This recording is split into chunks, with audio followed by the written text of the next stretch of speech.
السلام علیکم ورحمۃ اللہ وبرکاتہ۔ امید کرتا ہوں تمام اسلامی بھائی خیریت سے ہوں گے۔ قربانی واجب ہونے کے تعلق سے بہت اہم باتیں میں آپ کو بتانے والا ہوں۔ قربانی کن لوگوں پر واجب ہوتی ہے، قربانی واجب ہونے کے لیے کتنا مال ہونا ضروری ہے، قربانی کے شرائط کیا ہیں، یہ ہمارے اوپر سیکھنا ضروری ہے۔ اس لیے اس ویڈیو کو ضرور سنیں اور اپنے دوست و احباب کے پاس بھی ضرور شیئر کریں تاکہ ان کو بھی پتہ چل جائے کہ کتنے مال کی وجہ سے اور کن شرائط کی وجہ سے قربانی واجب ہوتی ہے۔ ہر مسلمان عاقل، بالغ، مقیم، آزاد، مرد، عورت، صاحب نصاب پر قربانی واجب ہوتی ہے۔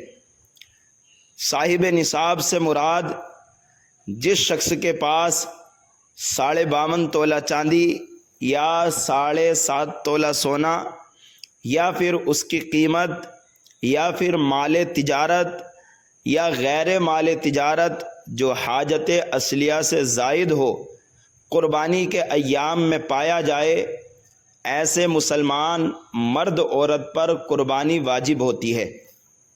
اب اس کا خلاصہ سنیں۔ اگر کسی شخص کے پاس تھوڑا سونا ہے، تھوڑی چاندی ہے اور تھوڑا روپیہ پیسہ ہے اور تھوڑا مال تجارت ہے اور تھوڑا مال تجارت کے علاوہ حاجت اصلیہ سے زائد یعنی وہ ساز و سامان جو اس کے ضرورت کا نہیں ہے، ان سب کو ملا کر اگر 52.5 تولہ چاندی خریدی جا سکے بقرہ عید کے ایام میں، تو ایسے مرد عورت پر قربانی واجب ہو جاتی ہے۔